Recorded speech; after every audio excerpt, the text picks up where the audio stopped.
भागवत कथा और मधुर भजन सुनने के लिए हमारे चैनल को सब्सक्राइब कीजिए।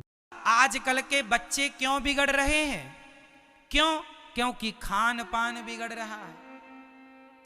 आप लोग इसे हल्के में लेते हैं। महाराज जी क्या फर्क पड़ता है खाने से? पड़ता है। मैं आपको उदाहरण देता हूं। आप 4 दिन कुछ ना खाइए,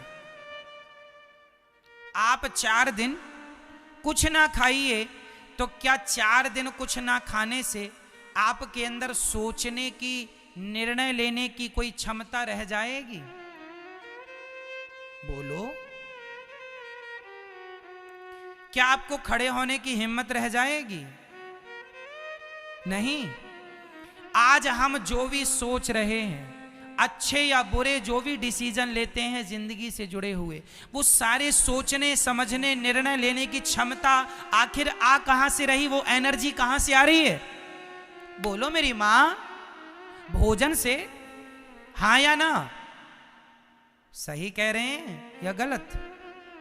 आप कुछ ना खाएंगे 4-6 दिन तक तो कोई सोचने समझने की क्षमता बचेगी साहब? खाना छोड़ देंगे, बिस्तर पर पड़े रह जाएंगे। जीवन चलाना है तो कुछ ना कुछ खाना पड़ेगा। भले आप दूध पीजिए पर पीना पड़ेगा, लिक्विड लीजिए लेना पड़ेगा। सोचिए कि आपके अंदर ना सोचने की, ना समझने की, ना निर्णय लेने की कोई क्षमता नहीं रहेगी। उस समय आपका विवेक, आपका मस्तिष्क काम करना छोड़ देगा। जैसे बिना डीजल, बिना पेट्रोल के गाड़ी का इंजन काम करना बंद कर देता है, उसी प्रकार बिना भोजन के शरीर का इंजन मस्तिष्क भी काम करना, सोचना समझना निर्णय लेना सब खत्म। सोचो कि आखिर हमारे भोजन से ही तो हम निर्णय ले पाते हैं।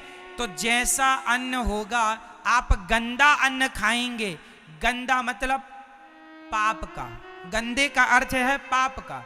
चोरी, मैंने आपका गला काट दिया और आपका पॉकेट लेके भाग गया, आपके पैसों से आपको मर्डर करके, आपको मार के, आपके बच्चों को मार के, मैंने चोरी करके आपका धन, सारी जीवन भर की कमाई मैंने चुरा ली और मैंने उससे अपने पेट भरा।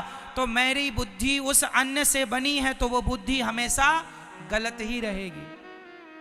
इसलिए मेरी मां, हमेशा मेहनत का खाना चाहिए, और मेहनत का ऐसा हो कि भगवान को भोग लगा के ही प्रसाद खाओ। जितना अच्छा आहार रहेगा उतना अच्छा विचार रहेगा। आहार शुद्धौ सत्व शुद्धौ, सत्व शुद्धि। आहार शुद्ध है, खान पान शुद्ध है, तो विवेक, बुद्धि शुद्ध है, मस्तिष्क शुद्ध है, आपके विचार शुद्ध होंगे, पवित्र होंगे। आप खा गंदा रहे हैं। अब देखो ना, आजकल क्या है, हमारे समय पर मतलब आप जो यहाँ बूढ़ी माताएं बैठी हैं और आप जो मेरे भाई लोग बैठे हो, आप जरा जो मेरे बुजुर्ग पिता तुल्य यहाँ बैठे हैं, जरा बताइएगा यदि मेरी बात सही हो तो। हमारे समय पर ना 14 साल का लड़का सारे कपड़े उतार के तालाब और नदी में नहाता था। क्या ये बात सही है? 14 साल का बच्चा हमारे समय पर नंगा होके तालाब और नदी में नहाता था। हाँ या ना? उसे कोई विषय वासना का ज्ञान नहीं था, 14 साल का बच्चा। लेकिन आज के 14 साल के बच्चे शादी करने को तैयार हैं। आप सवाल कीजिए कि ऐसा क्यों? कारण सुनो। आजकल के बच्चे आंखों से गंदी चीजें देखते हैं। टीवी पर, मोबाइल पर, टीवी पर, पिक्चरों पे गंदे गंदे चित्र दिखते हैं, तो आंखों से गंदगी देखे, कानों से गंदी गंदी बातें सुनते हैं और मुंह से भी गंदा ही खाते हैं। जब सब तरफ से गंदगी ही जारी है तो विचार भी फिर गंदे ही पैदा होंगे, गंदे ही विचार होंगे। सही विचार कहां से आएंगे? क्यों? इसलिए मेरी मां, आंखों से अच्छी चीजें, भगवान को देखो, अच्छी चीजें देखो, कान से अच्छी बातें सुनो। केवल आजकल के लोग केवल निंदा ही सुनते हैं। चुगली ही सुनते हैं, केवल कान इसीलिए है उनके।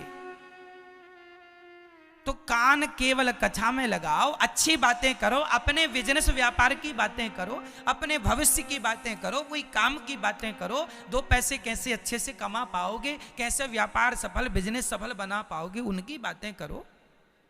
क्यों जी? उस बात में डिस्कस करो कि हम देश के लिए क्या कर सकते हैं, अपने परिवार, अपने पत्नी, अपने बच्चों को और कैसे अच्छा बेहतर बना सकते हैं, इनमें बातें हो। अच्छी बातें सुनो, अच्छी बातें करो, अच्छी चीज देखो। जब सब चीज अच्छा होगा, खान पान भी शुद्ध होगा, तब जाकर के विचार शुद्ध होंगे। आज विचार क्यों अशुद्ध है? सब अशुद्ध है। कोई लोग कहते महाराज जी इनमें क्या, इनसे क्या फर्क पड़ता है? साहब बहुत फर्क पड़ता है। हमारे बड़े बुजुर्गों ने कहा है कि जैसी राखो शुद्धि वैसी बने बुद्धि, और जैसा खाओ अन्न वैसा रहे मन। तो आपका अन्न अच्छा होगा, पवित्र होगा, तो मन भी पवित्र होगा। इसलिए आहार शुद्ध होना चाहिए, खान पान शुद्ध होना चाहिए, रहन सहन शुद्ध होना चाहिए। लघु शंका जाओ तो पांव, हाथ और 4 कुल्ले करो, तब शुद्धि होगी। शौच के लिए जाओ तो नहा के ही आओ, तब शुद्धि होगी। अब बिना नहाए आप लोग शौच करके आते हैं, बिना नहाए रसोई में, पूजा में, सारे घर में नाचते हैं, तब तो बड़ी अशुद्धि हो गई घर में। ऐसी अशुद्धि में शुद्ध विचार कहाँ से आएंगे? गंदगी में तो मच्छर ही पैदा होंगे। भाई अच्छे विचारों के लिए पवित्रता चाहिए। जहां पवित्रता होगी वहां अच्छी चीजें। कुत्ता भी बैठता है पूंछ से साफ करता है, गंदी जगह में तो वो भी नहीं बैठता। तो उसके मस्तिष्क में अच्छे विचार आएंगे जिसके अंदर पवित्रता होगी। अगर आपको वीडियो पसंद आया होगा तो वीडियो को लाइक कीजिएगा। अगर हमारे चैनल पर नए हैं तो चैनल को सब्सक्राइब कीजिएगा।